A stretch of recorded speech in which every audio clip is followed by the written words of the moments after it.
Hello and welcome to One for the Boys. Almost forgot where we were. Episode 10. Episode 10. Double digits. Double digits. As I said earlier, we are officially halfway to becoming a top 1% podcast. That's I feel crazy. like it's taking us an enormous amount of time Yep. to get to 10 episodes. But we've turned up every month, which is the plan, wasn't it? Yeah. It was at least one a month. Slow burn. Yeah. And we knew if we could sustain one a month, that we could turn the volume up, as we have done this side of Christmas. Yep. I also knew that if we started on 2 or 3 a month, we'd probably not be here. No. We'd probably have done 5 and been like, tap out. It just would have been too much too quickly, and I feel like the process we've done has been more like natural. We've learnt a lot since the first one. We're a lot more comfortable. We're not like, oh God, what's going on? Yeah, like, even like I know, like when we have guests, they're like, I feel nervous. I don't feel nervous now because, like, why should we? We're just talking to a microphone in a room. It's really nice, isn't it? Yeah. Yeah. It's the hardest thing, I think, is just remember it's just you and me having a chat. Yeah. Or just you, me, and a guest having a chat.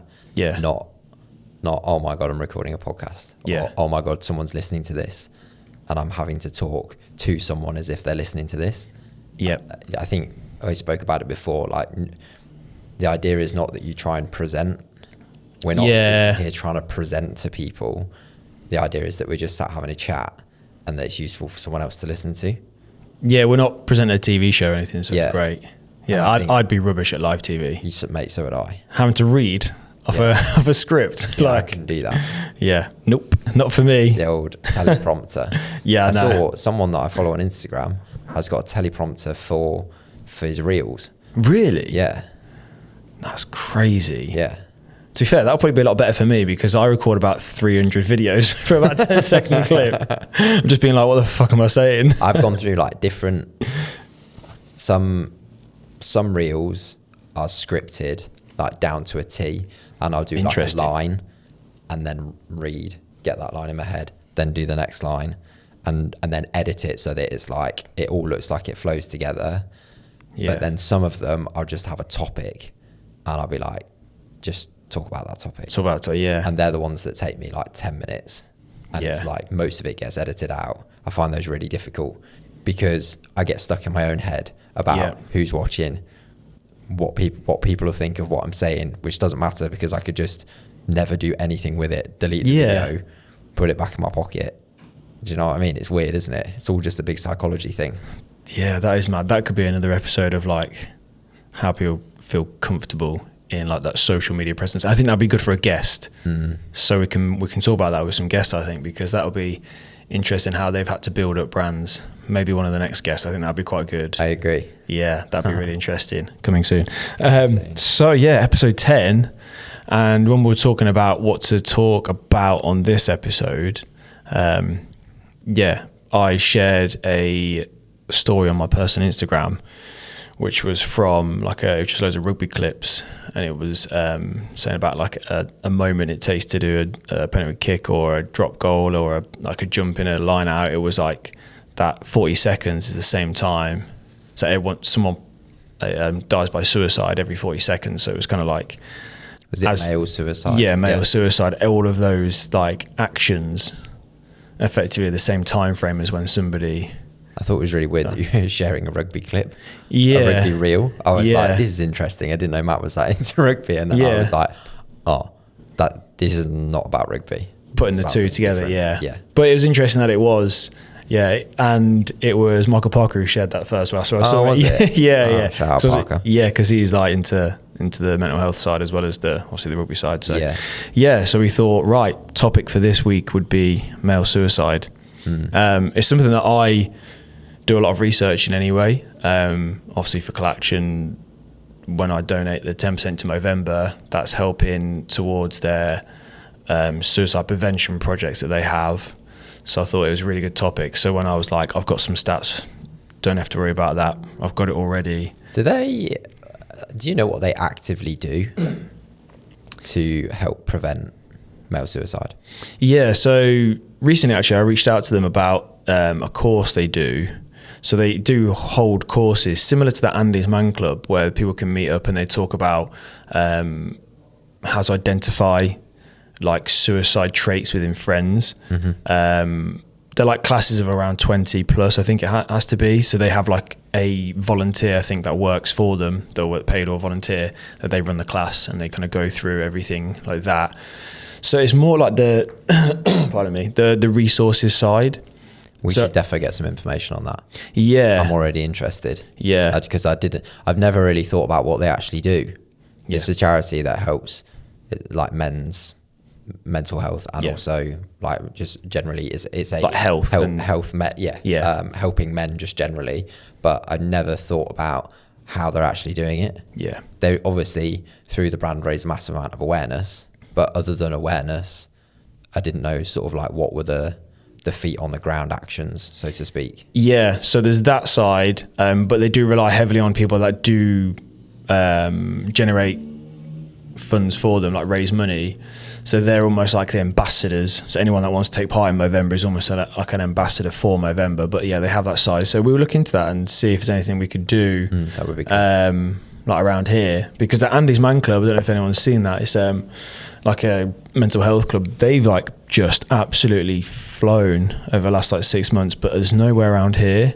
It's all based up north. So maybe we could do something around here. That'd be really interesting. So I thought it's a good topic to talk about. I don't think we've really gone into it too much in terms of like suicide stuff. I'm to an extent trained in suicide awareness. So Ben Ramers, he was a skater and sadly died by suicide at the age of 28 in May 2019. He's probably one of the best UK skaters like ever, apart from Jeff Rowley. He's a boss, but I mean, if like the generation that was below him, I watched him at NAS Festival and he was just sick. But yeah, sadly passed away. So his sister Lucy set up Ben Ramers Foundation. So I basically contacted her and was like, this is my business, this is what I do, can I get some training? And she helps like a lot of skate shops have suicide awareness training, a lot of like skate companies and people within that space, that kind of area of fashion. And so I got some training through, she hooked us up with another company that did it. It's probably about 3-4 hours worth, just kind of like touching the surface. So it goes into how to identify whether your friends are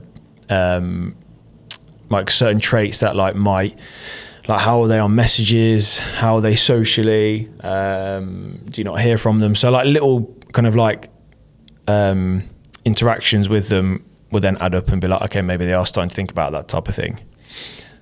Do you think there is a higher proportion of suicides from males within the skating industry versus other industries? I wouldn't say as much, no. It's quite low in comparison to some other industries. I've got some industries that are like the highest. So one of the highest is construction. And then I think the second is agriculture. So I don't know why. That's just where, when they've done like their research of what are people's occupations where that have died by suicide, that is the two biggest. But the skate community, I think what it is it's got a massive shift recently over the past probably like 5 to 10 years of that community driven, trying to recognize if someone's struggling. There was a lot of like, we spoke about it on the last podcast where Timmy was like, I think you're a skater that would go around causing chaos. 10-15 years ago, skaters would just get up, smoke weed, drink and just cause shit, and that was the lifestyle. But now there's a lot of skaters that pure fitness, teetotal, don't drink. There's a real switch. So I think back then there wasn't really it was like that pressure of just like going out and getting pissed, doing a bit of skating, but now people are more focused on the athletic side of things. So I think there's definitely a shift in people not having big weekend benders and getting to Monday and whatever and being like, whoa, what's going on? So agriculture is an interesting one. That was really surprising. I wouldn't be surprised if that was a financially driven stat. 100%. Purely based on my experience of growing up around farms and in and on farms, and also then like even just looking at Clarkson's farm and seeing just how little money he made in those first few years, and also the people that you get introduced through. I think it's season 2. There's a lady who's a cattle farmer, and she's having to work in his shop. He sells her the milk from her cows in his shop. Yeah. She's having to do shifts just to sort of like keep things ticking over, because they just make fuck all money. Yeah. And everything's so expensive for them. Yeah. Like everything. If you're farming sheep and cows, you've got vet's bills coming out your ass. Yeah. And if if you're farming crops, you've got fucking machinery bills coming out your ass. Yeah. And it's just like, I don't know, it's a lifestyle for sure, but it's not, unless you've inherited a fuck ton of cash with the farm that you work on. Yeah. It's not money making machine. No. I used to work with a girl, Ellis Brigham, and her family were dairy farmers, and she was like, there's no money in it. And this was 15 years ago. Yeah. And I feel like it's probably even worse now with the whole Brexit and everything. Which is surprising me, but yeah, that'll be financially driven. Construction, I'd be well interested to know why that's the top one out of all of it, whether it's because I feel like I've not worked in construction as such, but I feel like there might be a very maybe male toxic side of things there when you think about the guys that are working on there. I have worked in construction. Yeah. And I'll tell you that you're probably right.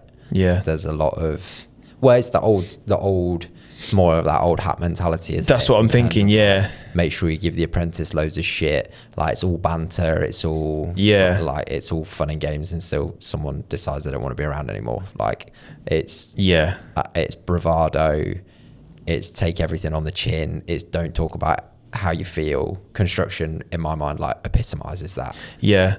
And maybe that's someone might be, it's all fun and games, but one comment could really like eat away at somebody.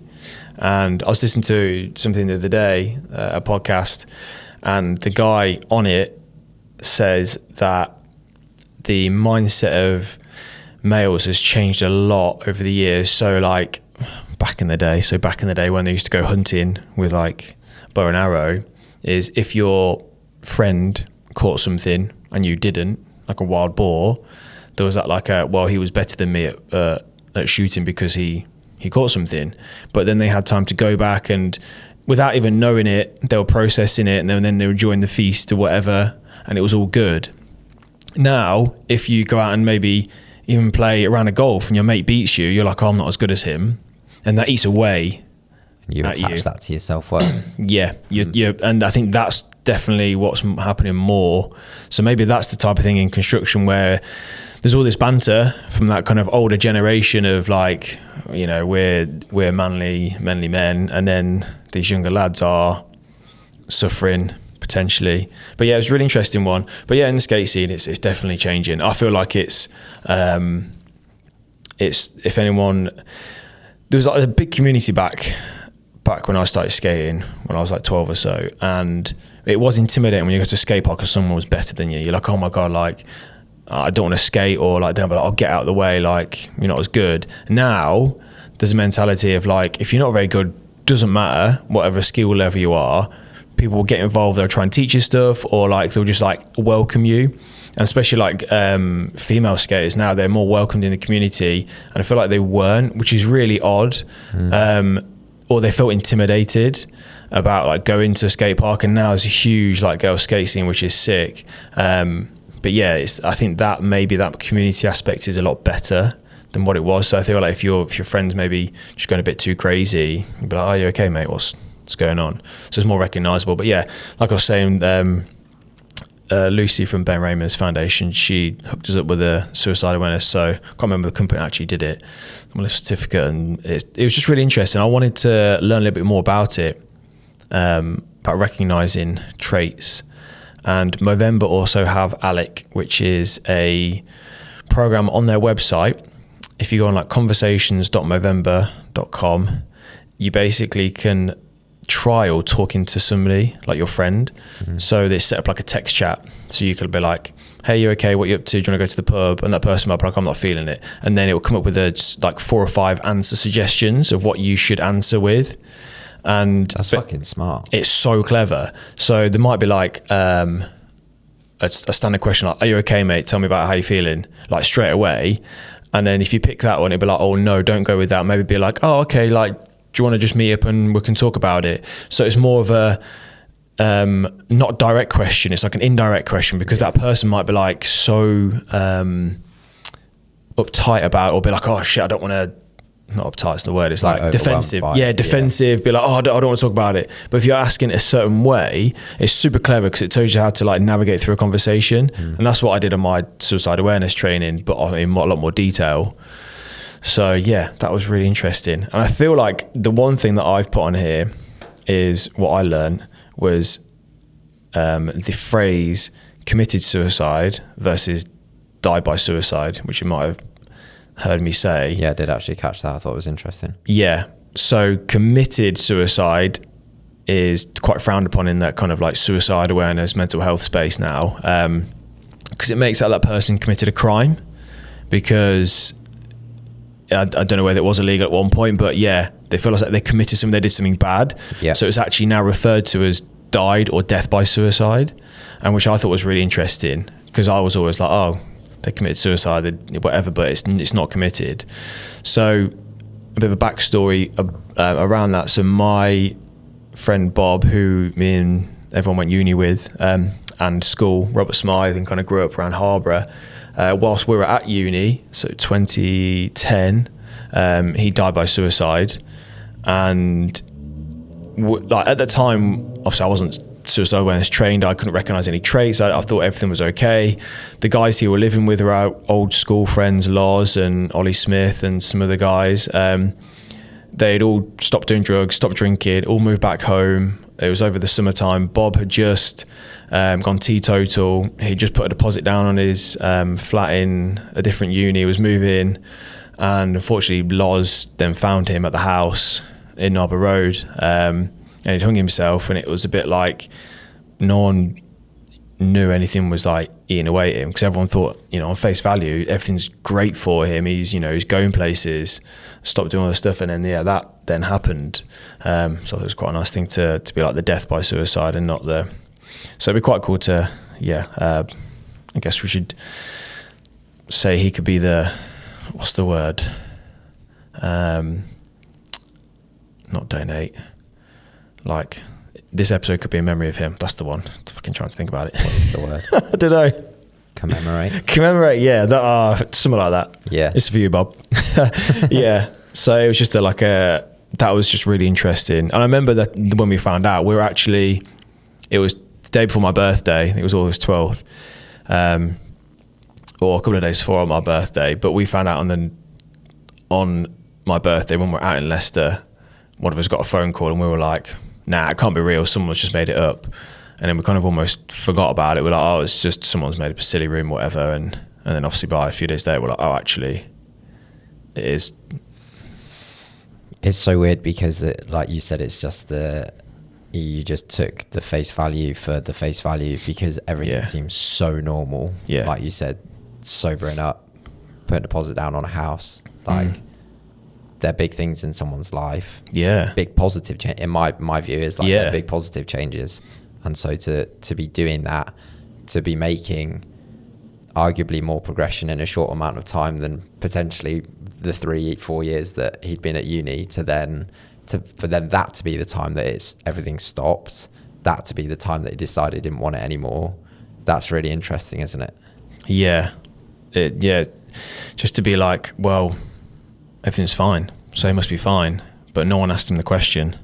I think one of my mates, he'd seen him walking through campus like a couple of days before, and stopped and chatted to him, and everything was fine. But it's like, maybe if he'd been like, oh, should we just go for a coffee instead? But like, oh, I haven't got time. I've only got a few minutes. Like, I guess it's always a case of, yeah, it's nice to see things at face value, but always just, you know, make sure you're not like, oh, that person's going to be okay. When it's just like, if you've just got one like little thing of being like, is something wrong? Like, are they okay? Are they too happy? You look at a lot of comedians, you know, you think, oh, they're amazingly happy, they're funny people. All got depression. Lee Evans, Peter Kay, oh my God, who's Jimmy Carr. It's what we were talking to Timmy about last week. The front, that's their front, isn't it? That's their act. Is their comedian persona. Yeah. And Robin Williams, like. Yeah, perfect example. Yeah. Like Chester Bennington. I know I'm not a comedian, but like singer of Linkin Park. Everyone, you know, he was like the happiest person. Everyone said he was just like super happy, and then look what happened. So it's really interesting. And that's why I was never really interested in psychology. But then when I kind of started going into a bit more mental health, I was like, oh, that'd be really good to know a bit more on the suicide like thoughts and how to pick up like certain traits. But my best mate Hayden's really good at, we always start off like, how we doing? I'm always like, yeah, I'm all right, mate, are you? And he's always like, yeah, I'm good. What's going on? We basically like fucking fluff talk for 2 minutes, and then it'll be like, how are you though? And then we actually, it's almost like we have this formality of fucking nothing for 2 minutes, where we're just like communicating to acknowledge that we're both in the room. And then it's like the politeness basically. And then it's like, what's the deal though? Are you all right? And then obviously for me, I'm comfortable enough with him to unlock straight away. And I'll just tell it how it is. And if it's shit, it's shit. If it's good, it's good. And he's the same for me. But even with us two, and I would say we're very open with each other for guys, he still there has to be the second ask. That first one's not good enough. Ever. Always has to be a second one. So if I know if he asks me things twice, like how am I twice? And I'll start crying. But like, no, I'm fine. That's your cue to be actually. To be open. If you're asking me twice, it's not because you didn't hear me the first time. But it's because you're actually asking me if I'm actually all right. I think that's really interesting. I might try that on a couple of people that I know are not at where they should be mentally, and I know that, and I know they're shit at opening up, so I might try it, but like, how are you really? See if they want to open just one little thing. And it's the same as the chatbot guiding you on a conversation. Making a deal out of it straight away is too much. Whereas we almost sort of like warm to it. We warm into the conversation. We sort of like little touchy-feely, how we doing, did a bit of back and forth, ease each other in, and then now we're here, we've got formalities out the way, what's going on? Sometimes you just have to say it straight. Definitely. I think instead of beating around the bush, just for sure, bit of foreplay. And I did actually, mate, 100%. Can't just stick it in straight away all the time. I did. I was about to say I did with my dad, but that didn't segue very well from the previous comment. My dad's been struggling a lot. I don't know if I've spoken about it have I spoken about it on the podcast? I don't know. My dad's basically got alcohol-related brain disease, which is essentially dementia from drinking too much. And he's really struggling with anxiety and depression, and he doesn't know. He's of a generation where he doesn't understand what those feelings are. He doesn't get it. He doesn't understand what anxiety is, why it's happening. They're not feelings that he understands. He thinks there's something else going on. He says to me, like, I don't really understand why I feel like this. And we were sat a couple of weeks ago, and I just, same thing. We were just having a bit of chit chat, made myself a cup of coffee, just talking shit, real sort of surface level stuff. And then I was like, should we just go and sit in the lounge where the fire is? And he was like, yeah, let's go and sit in the lounge. I was like, I've been standing up all day, just like really, really brushing over everything. And we sat down, and I just looked at him. I just went, what's going on then? And he went, oh no, not a lot, And I went, no. What's going on? I was like, because you are not all right at the minute. And sometimes that directness is needed. It is. For people. And then there was an awkward silence. Because he didn't know what to do with himself. And he just stared at me. And I'm a fucker in those situations. I'll just wait it out. I've got all day. So the long game. Exactly. And because sometimes you need that because people don't, especially guys, don't know how to get that first sound out. How to really articulate how they're really truly feeling feeling really vulnerable, and get it out of their brain. Yeah, maybe their cogs are turning and they know that something's going on in their head, but actually to say it out loud. Interestingly, when you were talking about the bot that helps you understand how to speak to people, I actually thought what would be really interesting, what I thought you were going to say, is they've got a bot on there that enables you to go and talk as if you're struggling. It enables you to go and talk to a bot and get your feelings out to a bot, because that's not a real person. It might feel a bit more safe in the sense of you're not feeling as vulnerable because someone's judgment. Yeah, and because humans always are going to make a judgment, whatever the outcome is, good or bad. They're going to make a judgment. So I'm interested. Maybe we should hit him up or we just start our own little part. So any web developers and tech developers out there, heads up. That's really interesting, because almost like a ChatGPT style, where it's like, and this is how I'm feeling, but maybe a bit more personal, a bit softer in how it could potentially respond. It just enables, at the end of the day, it's a bit like journaling. It just enables you to get out what's in your head. And if it gives you the right prompts and asks you the right questions, like ChatGPT is so fucking clever now, you'd be able to program it to ask the perfect question at the perfect time.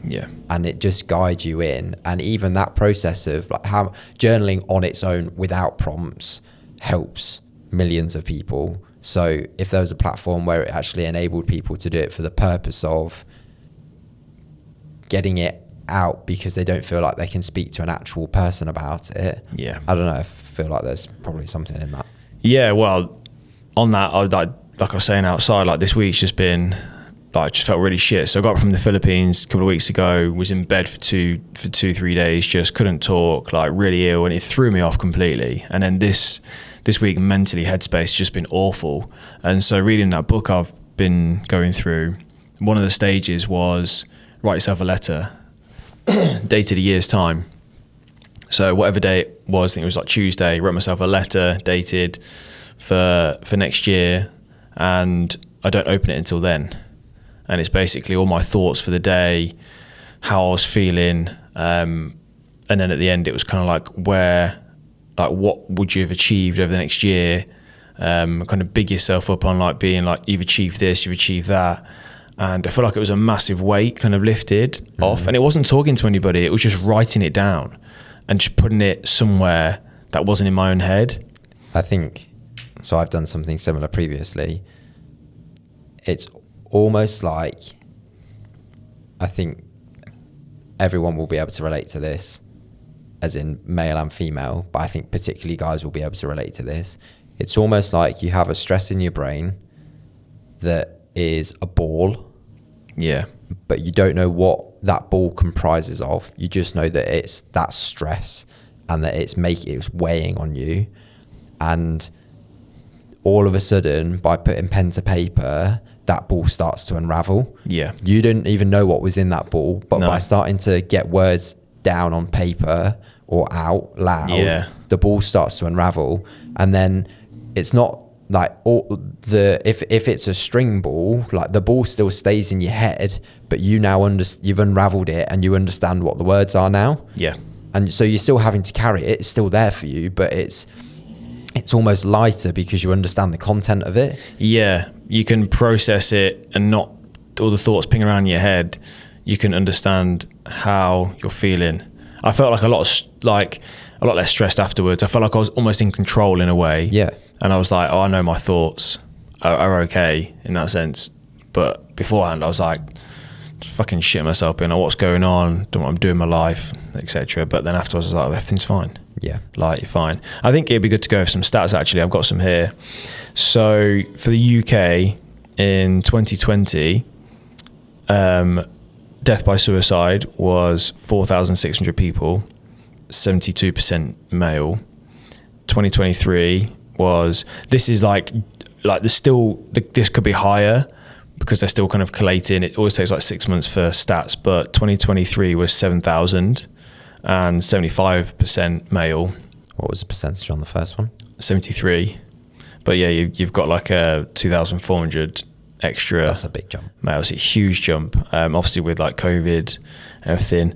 Out of 100,000 people, so every 100,000 people, 1.6% of that are males that die by suicide, and the females is 0.4. So almost triple males out of that 1,000. So every 100,000 people, 1.6% of that is suicide, and is males. Ages wise, and this is why quite interesting with like breaking it down. So 2023, for example, out of that 7,000, the ages of 25 to 44 accounted for 38%. Ages 45 to 65 was 39%. Really? Yeah. Christ. So the others, and then I think 18 and 25, anyone that's kind of like passed away between the ages of 18 and 25, some of the stats were saying that it's still kind of like being collated, but over like 60% of that was male suicide. With males, it was 6% was suicide. But yeah, those two age groups, really interesting to know. Didn't like expect that 45 to 61. That's to be the that high. biggest category. 39%. And then within that, the biggest category occupation is construction. Mad, isn't it? Yeah. I think there will be lots of reasons. Yeah, there's going to be a huge amount. Every individual is going to be different, but I have to think that this whole communication thing is part of it. Yeah. It's such a massive part of it as well. Yeah. Because I think I just listen to females and the way they communicate, and they talk a lot more than most males do. They communicate in more detail than most males do. Like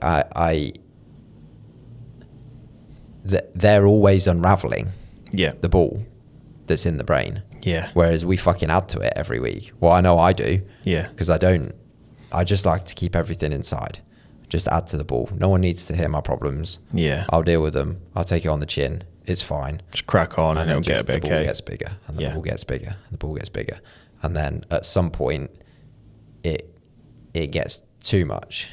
And then you have a week like you had where you're fucking overly stressed about things, overly reactive to things, hypersensitive. But at some point, and that's just a snippet, but at some point that gets bad enough for someone that they decide to do something about it. Yeah.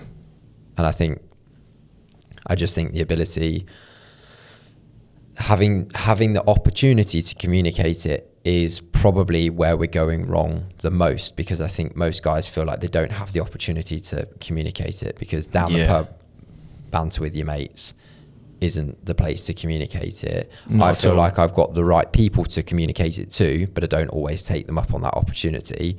I feel like with this, we're giving people a space to listen, to feel like they've got a place where they could potentially come and communicate. And we're trying to build up the community side of things with the meetups, and that is a place where people hopefully in time feel like they can come and be part of a community and then communicate with those people. Yeah. I think what Timmy and Joe are doing with Impact, the weekly run, is wicked as well. That's, again, it's a place where people can go and communicate, but still, name me something else other than that. Yeah. That's it. Yeah. I can't name you another thing. I know one place in Harborough, well, one movement in Harborough, they go to different cafes that apparently is a meetup where people can talk about, like males can talk about mental health. I saw it on a little flyer that I was just passing through the library, and that was it. Like, and it's like at 10 o'clock on like a Tuesday or whatever it is. That's not, how do people know about that? There's apart from that, there's nothing really. It's like you go down to the pub with your mates, but then you end up, you know, a lot of people would end up having 6-7 pints and just masking it. Yeah. And that's obviously not good. Like, alcohol's a depressant, so that doesn't help. And interestingly as well, within that 45 to 65 age group, the highest obviously like construction, but it was also people that are divorced or separated from partners were the highest suicide, account for the suicide. So I feel like maybe they're at that, within that age range where they've gone through divorce, they've separated, they've just not had anybody to talk to because it wasn't around in that time of that generation of being like, I'm going to go talk to my mate about like just splitting with the missus, but no one talks about it. Yeah. And I feel like having a platform, so I'm great that we can kind of build a bit of a platform that hopefully people can just message us and just offload. And, you know, even if we're just going to keep everything confidential, but it's also, we don't have to, we can just be like, thanks for sharing. Like we can interact a little bit, but just offloading, like we're saying, like, or just write yourself a letter and say how you're feeling. I also think it's trying not to do it in that traditional way. What's the, like, Alcoholics Anonymous? Yeah. I think that's what people, so, you know, you're saying there's a small group in Harbour where the guys can go and talk. To me, that just, I've not seen it. You've obviously just explained it very briefly. Yeah. But instantly I'm like, that sounds like we're all going to sit around a table, hold hands and discuss our problems. Yeah. But every fucking bloke listening to this is running 10 miles, seeing a bit. Yeah. No one's going near that. For me, it's about trying to build.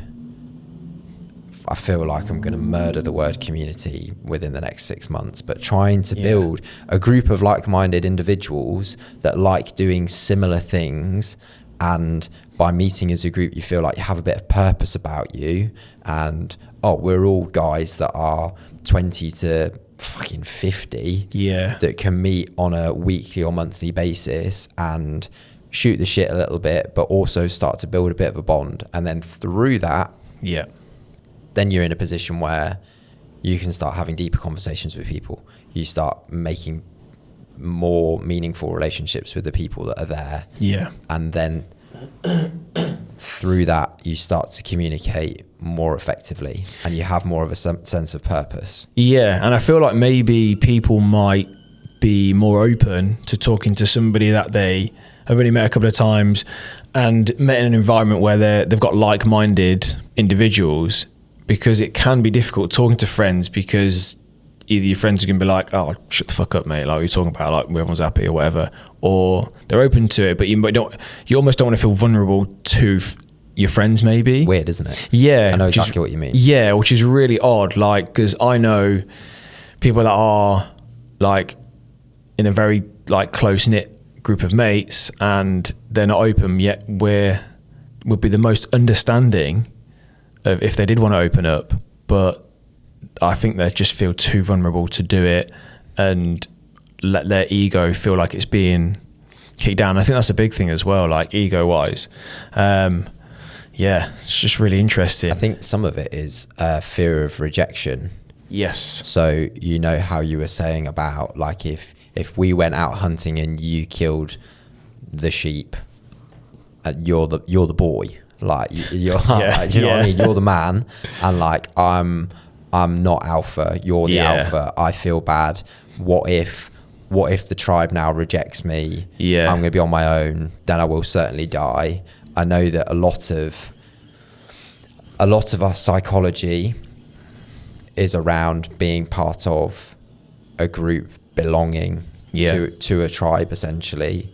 And I think the worry is potentially that if I speak to a member of my tribe and they reject what I want to talk about, will they then share it with the other members of the tribe, and will I then get cast out? You're going to be rejected by everybody. Yeah. And then do I lose my tribe? And then as a single human, you're fucked. That's ancestrally how we're wired. Yeah. So I wonder how much of it is due to that fear of rejection. Probably a lot, I would have thought. Yeah, because everyone wants to, humans need human connection. And I feel like that just make perfect sense if you feel that feeling of being rejected by your peers, where they're the people that you care about the most and want to be around the most. That's the one place you don't want to be rejected. So they probably have like a fear of actually talking about anything. Yeah, it's probably the hardest place to be vulnerable. Yeah. It's easier to be vulnerable with someone that you just met off the street, because it matters not whether they accept or reject. Yeah, it's like you might not never meet them again. Yeah. So in my pop-ups, I'd talk about my journey and I'll be super open. And some people are like, oh, that's really open of you. I'm like, it's cool, I can share. I'm comfortable enough in myself to share that. Some people might not, or some people are like, okay, cool, well, it's shared now, like, I'll probably never see him again. It's offloaded. Just like, it's good therapy pop-ups. Just go into stuff. But yeah, one thing you mentioned before when we're going through notes, some points that I'd be interested to, if you felt comfortable going into more detail. I just, I think it's important. I'm someone that's on social media all of the time, and I post a lot of content on social media, and I'm not saying it's all positive content, and I'm not saying I post all content in a way that tries to purvey me as perfect and like as doing well. But I think there is an assumption that people who post frequently on social media are doing better than other people must be. Do you know what I mean? Yeah, I know what you mean. And I think before I say this, I'll preface it by saying this is not a cry for help. And this is also like, I in no way feel like I would take my life. And I don't want this to sound disrespectful to people that have gone that far and or have got close enough to actually take an action, and maybe they've not followed through with the action, or the action hasn't quite had the desired effect, if that makes sense. Yeah. But I think sometimes we all get stressed and we all get overwhelmed. And I get to the point sometimes where I literally just think, what are we doing? Like, what are we actually doing here? What's the point in anything that we do? And I think for me, it comes around time with people that I love, bills, money, and then like time at work. And sometimes I just think, what is the point in all of the stuff that we do to have 2 evenings a night with someone whose company I actually really enjoy, but we work so hard that we're both half asleep when we're actually, well, I'm fucking definitely asleep. Yeah. She wouldn't have that. She's not asleep. I'm asleep. Yeah. Like some months it's barely getting by because the washing machine breaks, then the council decide they're going to put the tax up. Then the government takes half your fucking money, and then like everything is just building up, and you're like, right, now I'm working so that I can pay this person, because that's like, and like we earn all right, and I'm not pleading poverty. I'm just like, but I get to a point sometimes where I genuinely in my head sit there and think, what is the fucking point in any of this? Yeah. In any of this world, in any of us going to work, in any of us, what's the point in any of us actually being alive? Because I don't really get what we're striving for here. Yeah. I feel like when, like, the time that we're on this planet for, are we really going to change it that much that it's going to have a huge impact? So that I'm like, so what's going on? I know exactly what you mean. Like, I had that thought recently, coming back from the Philippines, and it was just a trip that really opened my eyes to a lot. And I thought, what are we like working for? I'm like counting the pennies, being like, what are we doing? When I'm like, me and Zoe could just sell the house, move to the Philippines, go find a little island somewhere, and just do charity work and help other people, and just live the most simple life, just getting by, but being a lot happier and doing something that's actually making a bit of a change. Yeah, it's just really, I know what you mean. It's not obviously not a cry for help or anything, but yeah, I feel like you can have those moments. I feel like it's perhaps how you felt earlier this week or last week when you were like, what am I doing? I'm not where I want to be. Overwhelmed because you can't figure out what you're doing that's going right and what you're doing that's not working. So you can't see the wood for the trees. You can't quite decipher which direction is the direction to go in, what to put aside, what to push forward. You can't, like, there's so much going on in your brain that you can't like figure out anything. And like, is that how you felt? Yeah, bang on. Like, I was just so like torn in so many directions. What do I do with the business? What do I do with myself?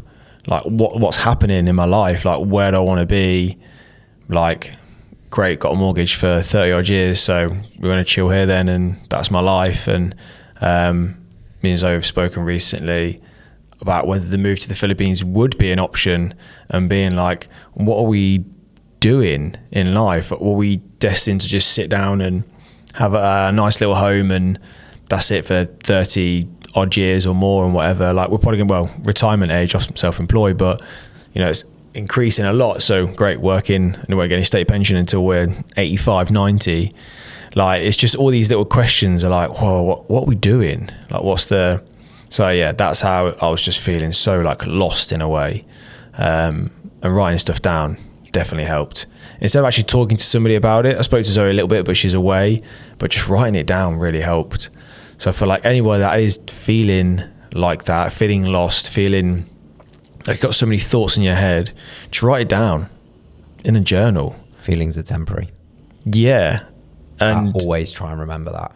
Yeah. No matter how good you're feeling, or how bad you're feeling, it's all temporary. Yeah. Like I did something very uncharacteristic of me. We got an email for the wedding photos. It was a shared drive, and there was other photos in there from another wedding. And I asked the wedding photographers to send us a new thing, and I said it was unprofessional, and then like read the email, and so it was like, that wasn't like you, that was really like nasty. And I think it was in a moment where I was just like, everything else was building up, and I snapped on that one thing. So I sent an email straight away being like, I apologize, like that, I didn't mean it like that, you were professional, just, you know, I don't want other people to see our photos, they might have seen them before us. I got like really upset. I was like, like just one of them where I was like, that wasn't like me, that's not me. Like, I'm usually super chill, I'm the one that it's just like no drama. But yeah, and then I knew something was wrong. I was like, I've got to get these thoughts out of my head. Next day, after writing stuff down, felt great. And that's it. Like, I've had the epiphany of, you go, like, I have moments and sometimes days where I have that feeling of dread, and like I can't get the wheels turning, and like, what's the point? And then the next day, I figure something out, and I'm like, this is it. Like, kind of like what you were saying, like, should we just go and live on an island somewhere and like live in a shack, make cocktails for people, sit on the beach all day? Yeah. Do you know what I mean? Like, life is then on the beach the whole time. Yeah. Making cocktails for people. I live in the sun and the sea. And then the other part of me is like, you know what would be really sick? What would be really sick is to build a studio. And then with that studio, put like a recovery pod on the side of it, and then have all of Charlie's massage and aesthetic stuff, and then have a cafe. And then all of a sudden I'm like, this would be really fucking cool. And then I'm pumped for that. And then I've got this vision of like, that would be the sickest thing to do. And I feel drive for it. And I'm like, let's go. And then everything disappears for a little while. Yeah. And then everything comes back at some point. And so the ebbs and flows of life. But I think if we had more opportunities to discuss stuff more frequently, it would happen less often. And kind of what I want to talk about next is like that pressure of like what a guy is, like what is a male expected of to do now? Are they expected to get up, graft all day, come home, bring in the money? Like, there's still that kind of like alpha male, like, I've got to go out and work, and like partner stays at home type thing. And I feel like that's a lot of pressure, because then they're just grafting, they're not talking about feelings, they're the real mate, like alpha.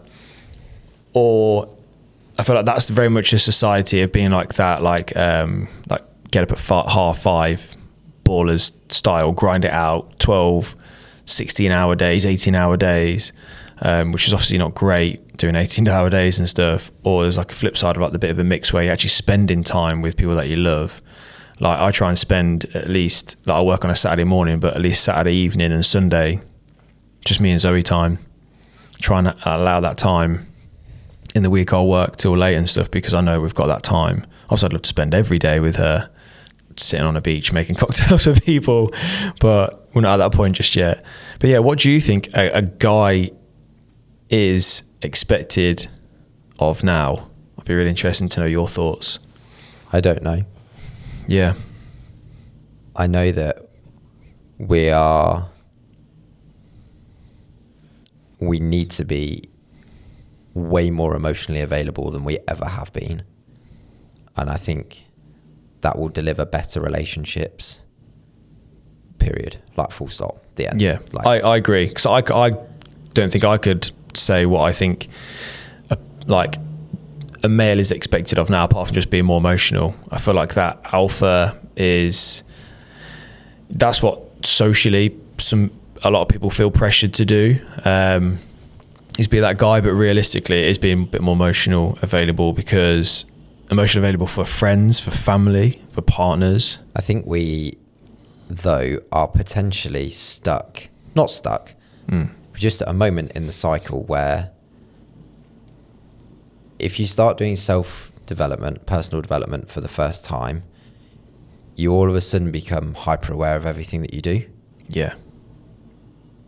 And what happens is you overanalyze yourself during moments.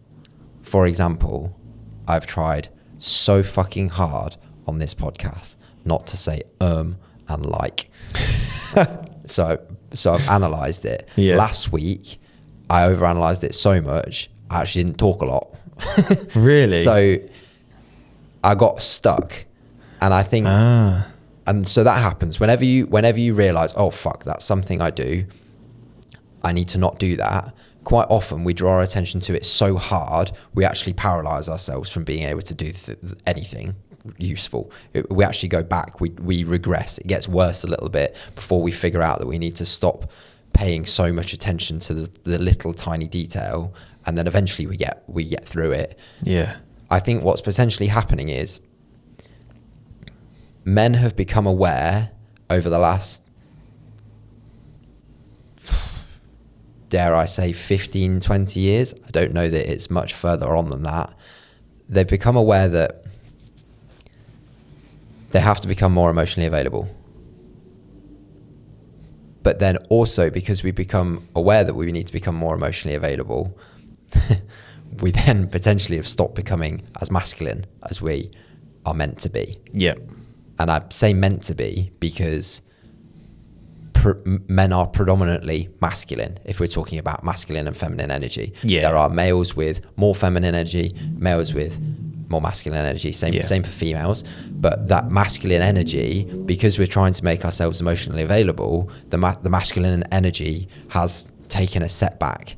And I think we're at this point in time where men aren't fucking sure of, we're getting the lines blurred, we're getting crossed over. Do I be emotionally available at this time, or is that then not masculine? Or I don't want to be emotionally available, my masculinity needs to be like, it's so like, I don't even understand. It's confusing as fuck. It's so confusing. I feel like social media also is kind of adding to that fire, is being the fuel of being like, you get the guys that are like, right, you've got to be super alpha, you've got to drive supercars, have 6 figures in the bank at all time, like be pictured with a different supermodel every week, and then you've got guys being like, you've got to be super open and like really down to earth, emotional, and people are being like, well, who the fuck am I meant to be? What am I meant to be as a guy? And the question is, can you be the guy making 7 figures with supercars and not be a cunt? Yeah. Yeah. And can you be the super open guy who's emotionally available and be successful? Yeah. And not be like a wet lettuce or whatever. Literally, it's like, this is where the lines are blurred. Yeah, this is where it's confusing.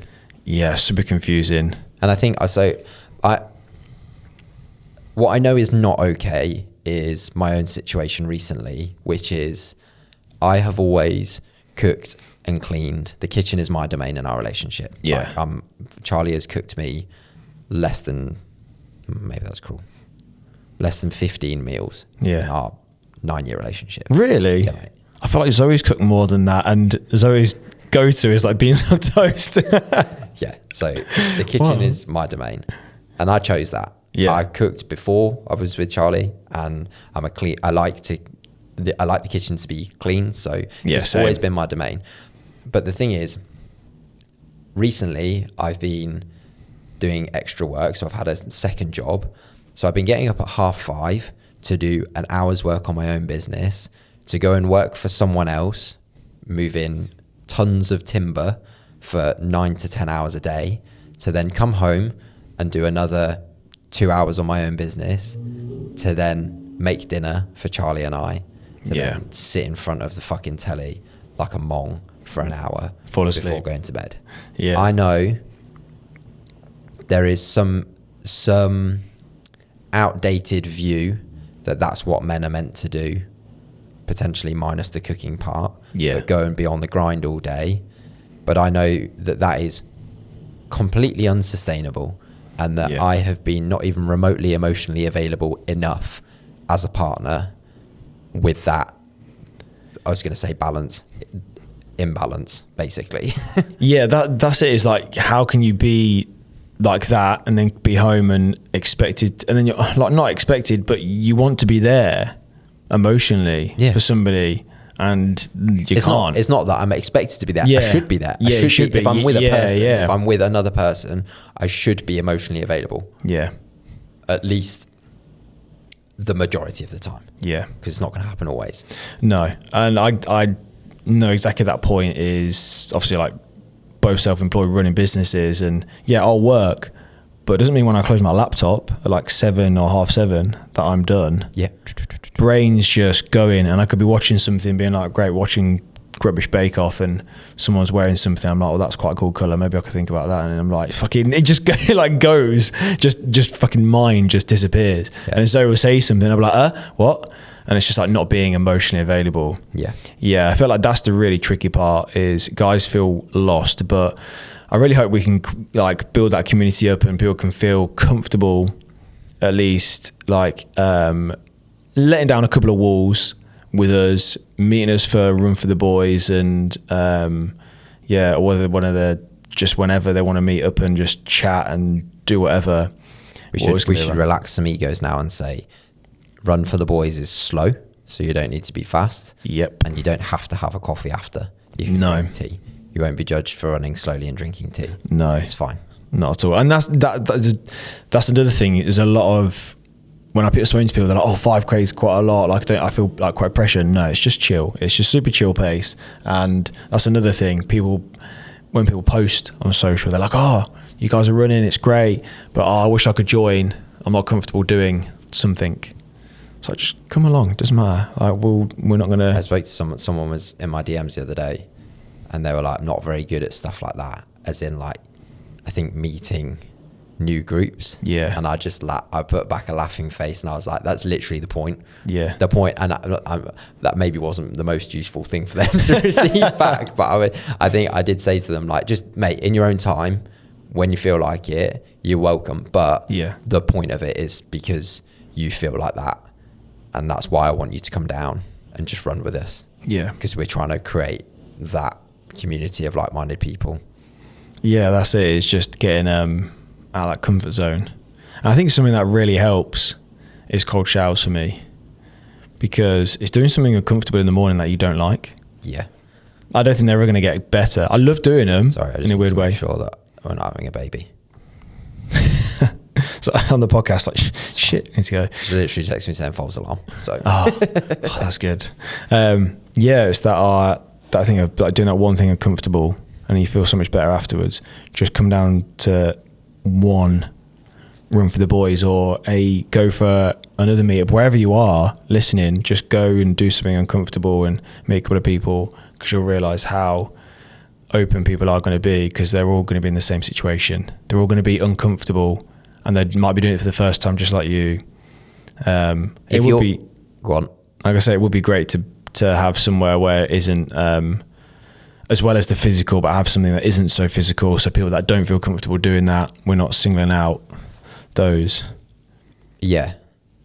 I was just gonna say, if you're listening to this right now and you have the opportunity to go for a run or go for a walk, it doesn't matter how far you go, how fast you go, just go and do it, and tell me that you don't feel better when you get back. Yeah. Because you just 100% will.